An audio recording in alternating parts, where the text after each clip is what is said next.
c'est avec une grande joie qu'on va continuer notre étude sur Genèse chapitre 15.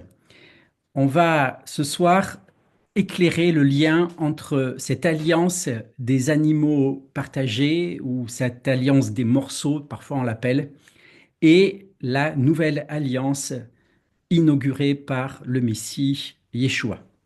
Et on a vu précédemment que d'après la tradition exégétique des sages d'Israël, eh bien, l'alliance des animaux partagés est survenue 430 ans avant la sortie d'Égypte. Et on avait dit tout simplement eh bien que c'était dans cette nuit du 14 au 15 du mois de Nissan euh, qu'avait eu lieu cette alliance des animaux partagés, c'est-à-dire le soir même de la sortie d'Égypte, et en fait le soir même de ce qu'allait devenir ce jour de la crucifixion.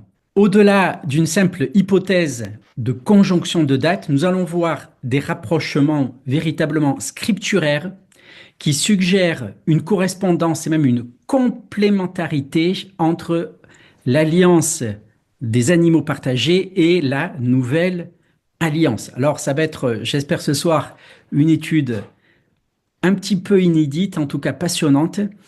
Et on va voir un premier point, c'est que l'alliance de Genèse 15, eh bien, touche Israël, mais englobe aussi les nations. Dans ce chapitre 15, au verset 5, il est dit, et après l'avoir conduit dehors, donc après que Abraham ait été conduit dehors par Dieu, Dieu dit, regarde vers le ciel et compte les étoiles si tu peux les compter. Et il lui dit, telle sera ta postérité. Donc c'est cette promesse d'une postérité très nombreuse, aussi nombreuse que les étoiles du ciel, eh bien, et c'est aussi la promesse d'une descendance physique, mais aussi spirituelle. Et Abraham, eh bien, a reçu cette promesse dans le monde de son appel, dans le passage de Genèse 12, il a reçu la promesse qu'il deviendra la source de bénédiction pour toutes les nations. Et il est notre Père dans la foi pour tous ceux qui croient dans le Messie ont pour père Abraham, qu'il soit juif ou qu'il soit parmi les nations, ce qu'on appelle les gentils ou ce qu'on appelle les païens. Les païens, c'est pas un terme qui désigne simplement des personnes qui ne croient pas, c'est un terme qui désigne des personnes qui sont parmi les nations et étant parmi les nations, étant loin de la révélation du Dieu d'Abraham, d'Isaac et de Jacob, ils sont idolâtres. Et donc, le mot païen a rapproché l'idée d'idolâtrie et oui, est proche de l'idée d'idolâtrie, mais le mot païen, à l'origine, ça désigne simplement des personnes qui ne sont pas juives. Donc, on peut être païen et être un païen animé d'une foi profonde dans le Dieu d'Abraham, d'Isaac et de Jacob. Le deuxième point, eh bien, c'est que effectivement, dans Genèse 15, dans Genèse 12, donc on nous annonce cette bénédiction et pour toutes les nations, cette descendance multiple. Et puis, dans l'Épître aux Galates, comme j'ai commencé à vous le suggérer, au chapitre 3, eh bien, la chose est clairement dite. Il y a un lien qui est très clair entre la promesse faite à Abraham et la nouvelle alliance. Et je vais vous lire les versets 13 et 14. Christ nous a rachetés de la malédiction de la loi en devenant malédiction pour nous, puisqu'il est écrit, tout homme pendu au bois est maudit. C'est ainsi qu'en Jésus-Christ, la bénédiction d'Abraham touche aussi les non-juifs. Ou afin que les païens, dans d'autres versions, c'est afin que que pour les païens, la bénédiction d'Abraham se trouve en Jésus-Christ et que par la foi, nous recevions la promesse de l'Esprit. Donc, c'est en Jésus-Christ que la bénédiction d'Abraham touche aussi les non-juifs. Et cette bénédiction a été donc promise à Abraham au moment, entre autres, de l'appel d'Abraham et au moment de cette alliance de Genèse 15. Et Paul explique aussi un peu plus loin, au verset 29, si vous êtes à Christ, alors vous êtes la descendance d'Abraham, héritier selon la promesse. Quelle promesse? La promesse faite à Abraham. D'accord? Et donc, la promesse faite à Abraham au moment de l'appel d'Abraham, au moment de ces promesses, au moment de l'alliance de Genèse chapitre 15, eh bien, si vous êtes en Christ, vous êtes héritier, vous êtes la descendance d'Abraham, héritier selon la promesse qui a été faite à Abraham. Donc, ce premier point, c'est que ces deux alliances concernent Israël et les nations. Elles ont pour vue Israël et les nations. Le deuxième point important qui rapproche ces deux alliances, c'est l'aspect unilatéral de l'alliance. Et on a vu effectivement que au moment de l'alliance avec Abraham, eh bien, Dieu va passer seul entre les morceaux qui ont été coupés en deux. Et il est le seul qui va se porter garant de l'alliance. Je vous avais expliqué, hein, normalement, les deux contractants devaient s'avancer ensemble au milieu des animaux partagés. Et au moment de ce rituel, seul l'Éternel s'avance au travers du feu. Et Dieu ne demande rien à Abraham, si ce n'est de préparer le rituel de l'alliance. On a ça donc en Genèse 15, versets 9 et 10. L'Éternel lui dit, prends une génisse de 3 ans, une chèvre de 3 ans, un bélier de 3 ans, une tourterelle et une jeune colombe. Donc il lui demande bien de préparer quelque chose. Abraham prit tous ces animaux, les coupa par le milieu et mit chaque morceau l'un vis-à-vis de l'autre. Donc il prépare le rituel de l'alliance, mais lui-même ne va pas avoir à s'engager dans cette alliance. Ça va être un engagement unilatéral de Dieu. Eh bien, dans la nouvelle alliance, que voyons-nous? On voit que à la veille du dernier repas, Yeshua va demander à ses disciples de préparer le repas rituel de la Pâque, repas pendant lequel il va inaugurer la nouvelle alliance. Et je prends on peut prendre ça dans plusieurs évangiles, mais là j'ai retenu Matthieu chapitre 26, verset 19. Les disciples firent ce que Jésus leur avait ordonné, ils préparèrent la Pâque. Donc, chacun doit préparer le rituel qui va faire rentrer dans l'alliance. Et puis, lors du dernier repas, Yeshua va présenter la coupe qu'il va donner à ses disciples, la coupe qu'il prend après le repas, comme étant la coupe de la nouvelle alliance en son sang. C'est quelque chose que vous savez, bien sûr. Et il invite ses disciples à partager la coupe. Et ce faisant, ils deviennent partenaires d'alliance comme Abraham est partenaire de l'alliance avec Dieu, mais ils ne sont pas, ses disciples, contractants de l'alliance, pas plus que Abraham. Abraham n'est pas contractant de l'alliance que Dieu fait avec lui.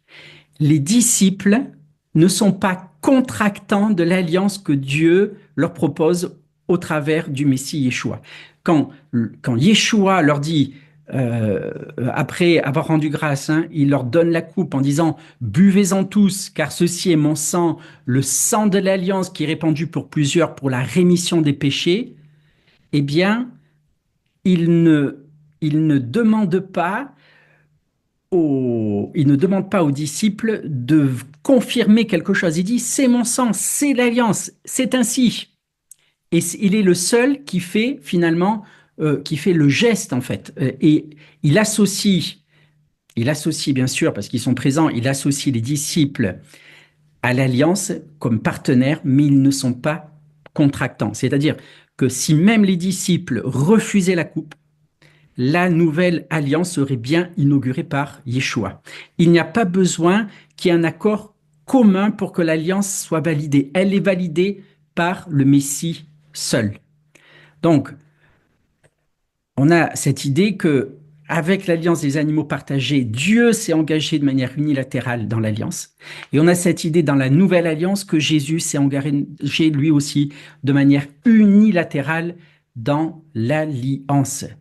Et le- l'élément même du récit de la passion, du récit de ces dernières heures de Yeshua est très clair. C'est Marc qui nous dit qu'à un moment donné, tous l'abandonnent et prennent la fuite. On a ça donc dans Marc chapitre 14, verset 50.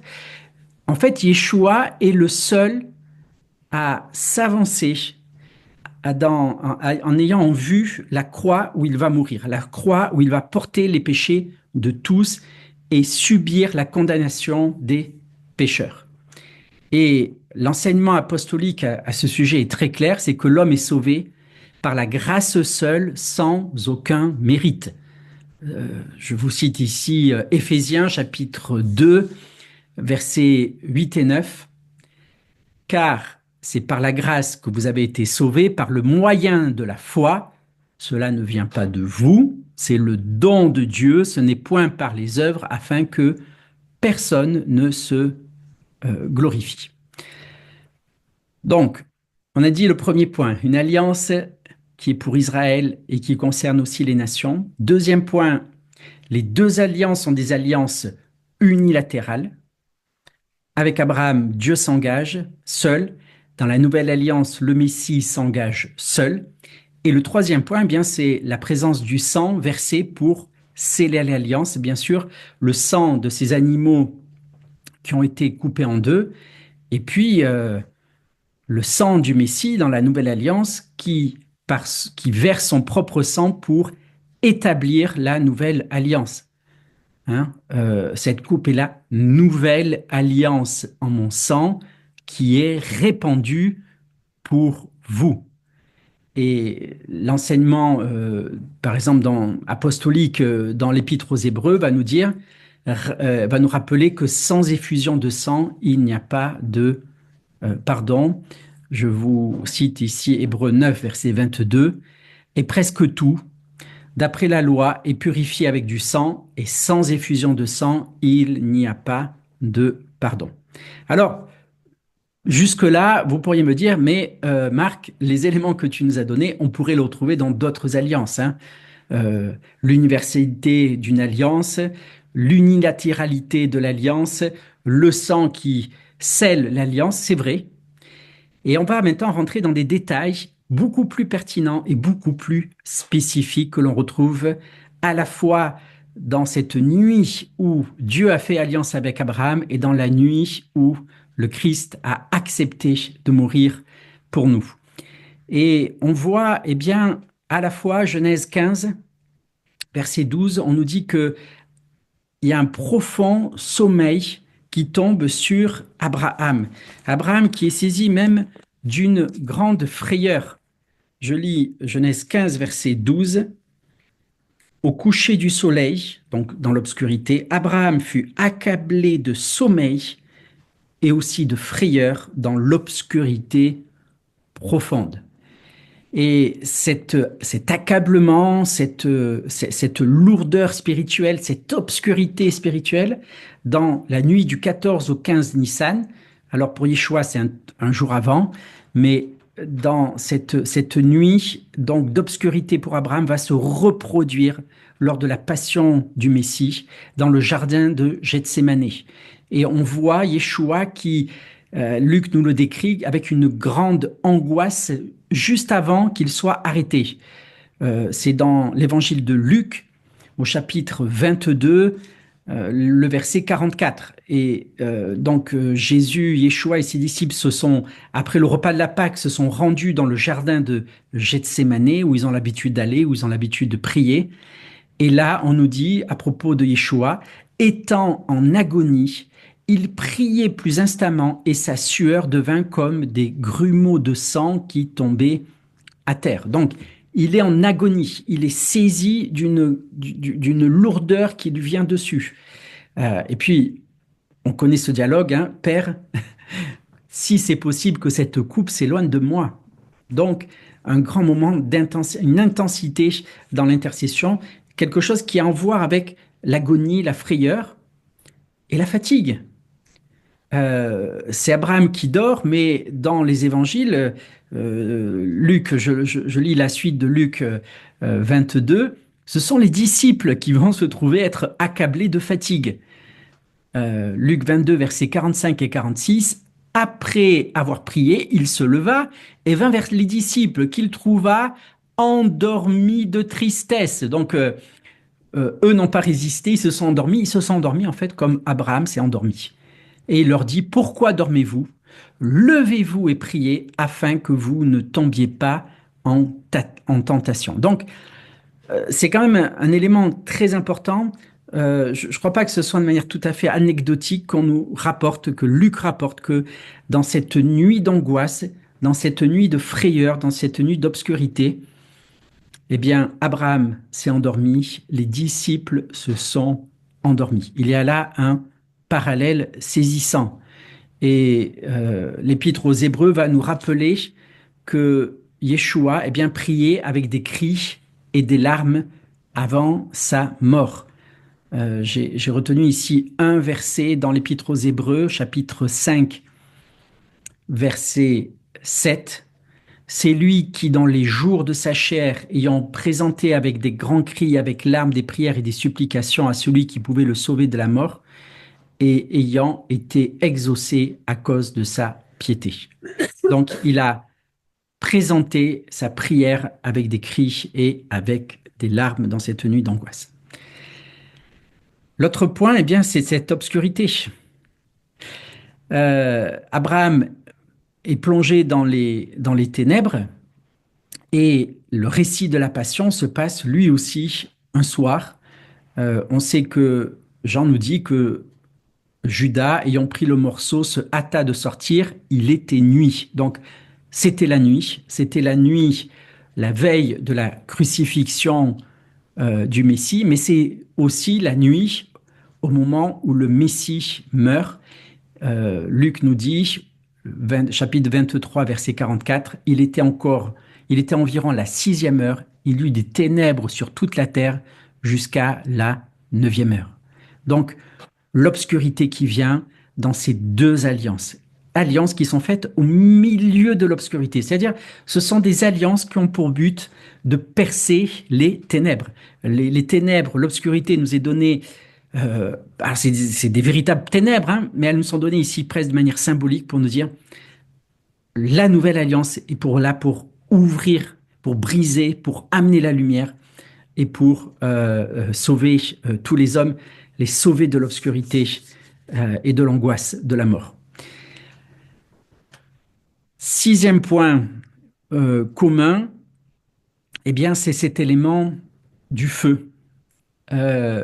C'est ce feu qui passe sous la forme d'un brasier, un peu comme une torche ardente qui passe au milieu des animaux que Abraham a partagés. Et le Seigneur qui va donner après sa mort, après sa résurrection, après son ascension, qui va donner le Saint-Esprit aux disciples, le Saint-Esprit qui va descendre sous la forme d'un feu sur tous les disciples. Donc, alors je sais que c'est quelques jours après la passion du Christ, hein, puisque c'est 50 jours après, mais c'est dans le même cadre, on va dire, c'est dans le même schéma d'alliance, cette présence du feu du Saint-Esprit et Yeshua lui-même qui annonce qu'il veut nous baptiser d'Esprit Saint et de feu. Alors, je pense que déjà ces éléments sont déjà très caractéristiques. Et un autre élément très important, forcément très important, c'est que dans l'alliance des animaux partagés comme dans la nouvelle alliance, eh bien, la foi est une clé de l'alliance. Genèse 15 nous dit que Abraham crut en l'Éternel qui le lui imputa à justice. Et il y en a Yeshua qui invite aussi ses disciples à croire en lui pour avoir la vie éternelle. Jean 3,16, car Dieu a tant aimé le monde qu'il a donné son Fils unique, afin que quiconque croit en lui ne périsse pas, mais qu'il ait la vie éternelle. Et c'est par la foi qu'on qu'on peut rentrer dans cette alliance. C'est par la foi qu'on est justifié. C'est par la foi qu'on obtient la vie éternelle. Et Paul, par exemple, va insister sur cet aspect de justification par la foi et non par les œuvres. Un passage très important, on regarde ensemble dans l'épître aux Romains, au chapitre 4, versets 3 et 5. Je lis, car que dit l'Écriture? Abraham crut à Dieu et cela lui fut imputé à justice. Or, à celui qui fait une œuvre, le salaire est imputé non comme une grâce, mais comme une chose due.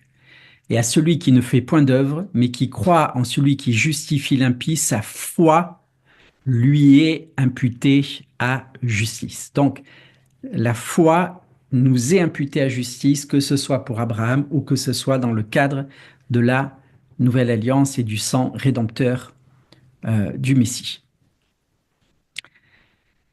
Et puis, les amis, quelque chose de très très important, eh bien, dans ce protocole d'alliance, dans ce chemin rituel de l'alliance, eh bien, il y a un parallèle entre le rituel de l'alliance avec Abraham, ce chemin qu'il a préparé avec les animaux partagés, et un chemin nouveau qui a été inauguré par Yeshua. Et le rituel de l'alliance, comme je vous l'avais expliqué, Dieu demande donc à Abraham de partager des animaux en deux, de les disposer les uns vis-à-vis des autres. Et dans cette tradition ancienne des alliances, eh bien, les contractants marchaient entre les morceaux. Ça signifiait en fait que leur propre sang soit versé s'ils venaient à rompre l'alliance.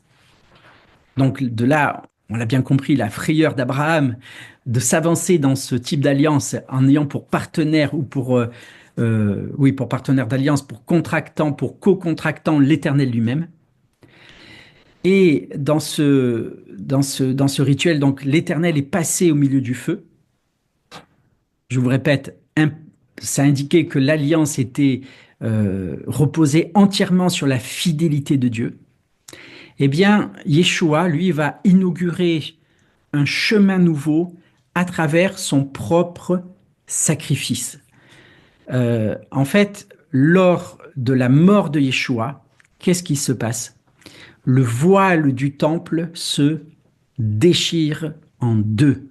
Et on trouve ça dans Matthieu chapitre 27, versets 50 et 51. Yeshua poussa de nouveau un grand cri et rendit l'esprit. Et voici le voile du temple se déchira en deux, depuis le haut jusqu'en bas. La terre trembla, les rochers se fendirent. Donc il y a quelque chose qui vient se séparer au moment de la mort de Yeshua, au moment au moment où le sang de l'alliance est versé. Il y a quelque chose qui est séparé. Alors c'est pas le corps du Messie qui est coupé en deux. Il ne pouvait pas être coupé en deux. Ces os ne pouvaient pas être brisés, donc il ne pourrait pas être coupé en deux. Mais ce que l'on coupe, c'est le voile du temple. Et on a vu il y a quelques mois que ce voile était de la largeur au moins d'une main, si ce n'est plus. C'était quelque chose d'extrêmement lourd, d'extrêmement solide. Et dans l'Épître aux Hébreux, au chapitre 10, versets 19 et 20, il est dit, Hébreux 10, versets 19 et 20, ainsi donc, frères, puisque nous avons, au moyen du sang de Yeshua, une libre entrée dans le sanctuaire par la route ou par le chemin, par la route nouvelle et vivante qu'il a inaugurée pour nous, au travers du voile, c'est-à-dire de sa chair. C'est-à-dire que ce voile qui s'est coupé en deux symbolise le corps du Messie qui a été comme partagé en deux, symboliquement bien sûr, et donc c'est une référence très directe à l'alliance des animaux partagés. La coupure des animaux eh bien, cette alliance de sang symbolise une alliance de sang. De même, la déchirure du voile annonce cette nouvelle alliance et donc une relation avec Dieu, une relation de grâce par le sacrifice et au moyen du sacrifice du Messie. Et donc, Yeshua est à la fois le sacrifice et le passage que nous devons emprunter pour entrer dans la présence de Dieu, pour entrer dans la présence de l'Éternel. Et comme je vous avais dit au tout début que l'alliance des animaux partagés avait été contractée de manière unilatérale par l'Éternel, ça signifiait que Dieu prenait sur lui tout manquement qui pourrait advenir dans le cadre de cette alliance. C'est-à-dire tout manquement d'Abraham, d'Isaac, de Jacob et de leurs descendants, tout manquement au sein du peuple juif, au sein du peuple de Dieu, c'est l'Éternel qui prendrait sur lui les conséquences de ces manquements. Et au moment où le Messie donne sa vie à la croix, le voile se déchire en deux pour signifier que oui, l'Éternel a été fidèle à son engagement. Il a pris sur lui toutes nos fautes, il a pris sur lui toutes les fautes d'Israël. Et en fait, cette nouvelle alliance, qu'est-ce que c'est? C'est le chemin qu'Abraham n'a pas pu parcourir en direction de l'Éternel. Le Messie, lui, le parcourt. Et le Messie va prendre le sang de l'alliance, va traverser un tabernacle céleste et va, depuis la terre vers le ciel, venir sceller et confirmer, engager les descendants d'Abraham dans cette alliance des animaux partagés. La nouvelle alliance est le moment où Dieu va donner à Abraham quelqu'un qui va être capable de s'engager dans l'alliance pour Abraham et pour ses descendants. Et pour nous aussi, pour chacun d'entre nous. D'accord?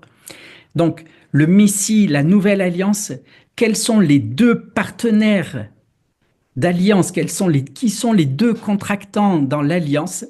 Eh bien, on a Dieu le Père qui s'est engagé vis-à-vis d'Abraham. Et puis, dans la nouvelle alliance, on a Dieu le Fils qui répond à cet engagement du Père. Et donc, les deux contractants de la nouvelle alliance sont Dieu le Père et Yeshua le Fils, le Messie d'Israël.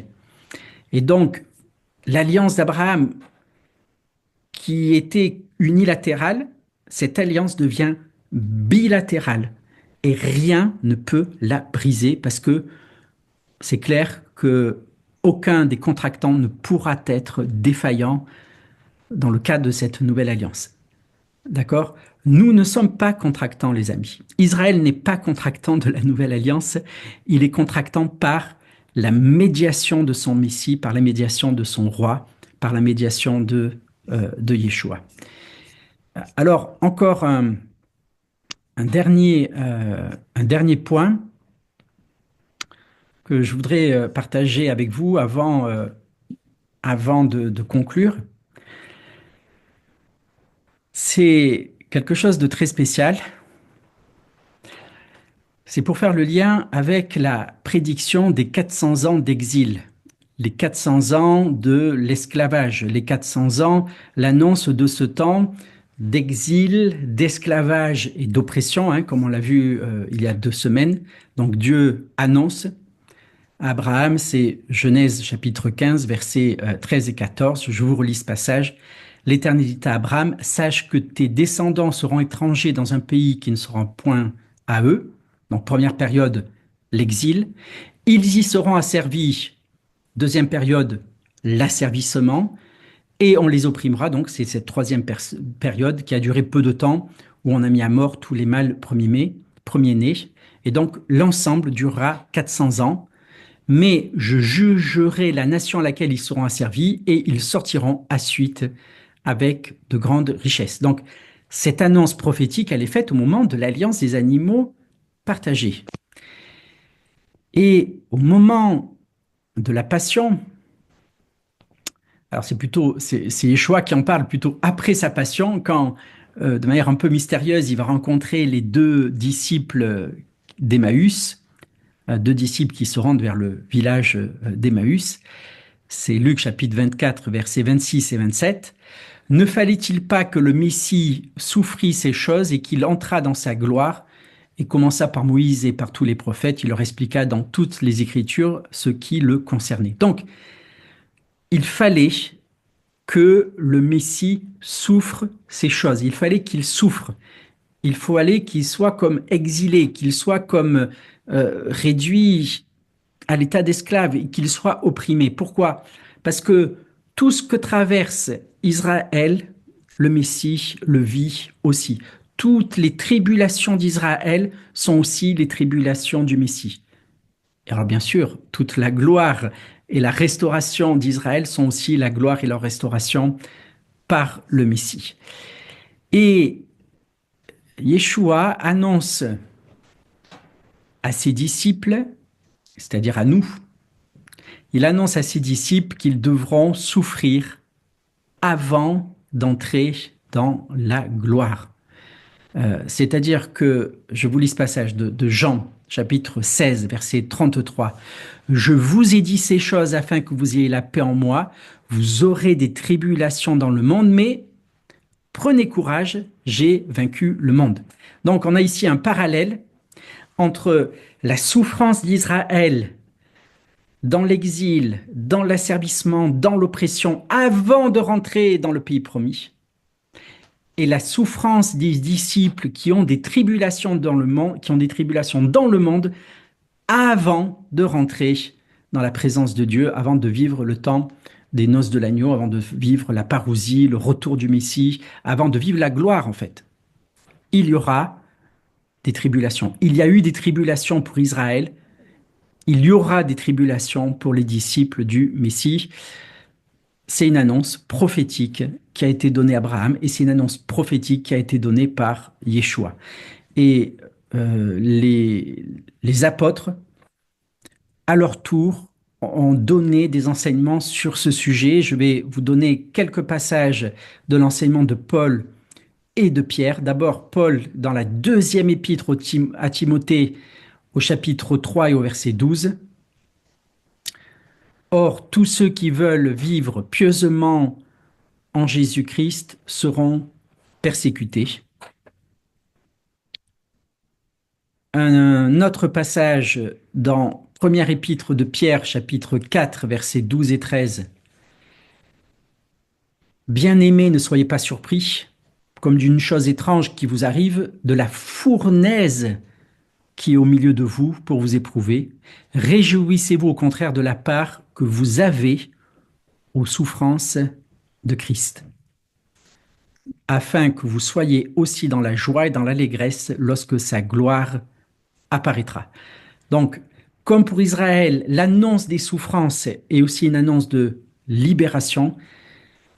L'annonce des souffrances du Messie est une annonce aussi de libération et l'annonce de nos propres souffrances est une annonce aussi de libération. Après les souffrances vient la joie, après les souffrances vient la libération. Et étant associés au Messie, étant associés au Christ, nous partageons ces souffrances. Et en fait, il y a de proche en proche ce schéma-là. Nous sommes associés aux souffrances du Christ, c'est-à-dire aux souffrances du Messie, et le Messie est associé aux souffrances d'Israël. Et donc on peut faire ce pont. Vous êtes associés aux souffrances d'Israël en attendant la délivrance finale. Je fais ce dernier passage dans Romains chapitre 8, verset 17. Or, si nous sommes enfants, nous sommes aussi héritiers, héritiers de Dieu et co-héritiers de Christ, si toutefois nous souffrons avec lui, afin d'être glorifiés avec lui. Donc, vous voyez, ce n'est pas simplement Israël qui souffre de l'exil égyptien, et vous pourriez, peut-être qu'on pourrait trouver des raisons pour lesquelles, de manière légitime, Israël aurait souffert à cause de l'exil. Les amis, s'il n'y a pas de cause juste à votre souffrance en tant que croyant, s'il n'y a pas de cause juste à la persécution des chrétiens de par le monde, il n'y a pas non plus de cause juste à la persécution du peuple juif lorsqu'il était en Égypte et qu'il a été opprimé par Pharaon. Il ne faut pas aller chercher quelque chose, il ne faut pas aller chercher une infidélité d'Israël. C'est à cause de votre fidélité que vous souffrez et c'est à cause de la fidélité à Dieu qu'Israël a souffert en Égypte. J'en arrive à la conclusion de l'enseignement de ce soir. Ce que peut-être on pourrait retenir, c'est que l'alliance d'Abraham était le premier acte d'alliance qui allait être parachevé par la nouvelle alliance dans le Messie. Et dans cette nouvelle alliance, le chemin ouvert par Yeshua, avec son propre sang, devient pour nous le chemin de la vie éternelle, le chemin du salut. Et les rituels décrits en Genèse 15 eh bien, trouvent un parallèle frappant avec la passion de Yeshua. Et Genèse 15 donc est cette alliance fondée sur le sang. Le passage rituel au travers des animaux et l'engagement unilatéral de Dieu dans l'alliance. Et de l'autre côté, la passion du Messie qui accomplit cette alliance en s'engageant dans l'alliance par son propre sang, par son propre corps. Et donc le Messie est le médiateur de la nouvelle alliance. Il est médiateur en tant que roi Messie d'Israël, en tant que semence, descendance d'Abraham, il engage Israël dans l'alliance. Et c'est par son obéissance sans faille qu'il scelle pour les descendants d'Abraham la nouvelle alliance.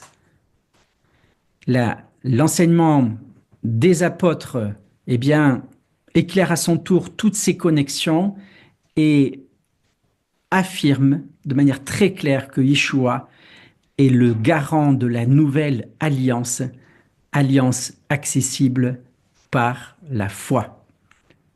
Amen.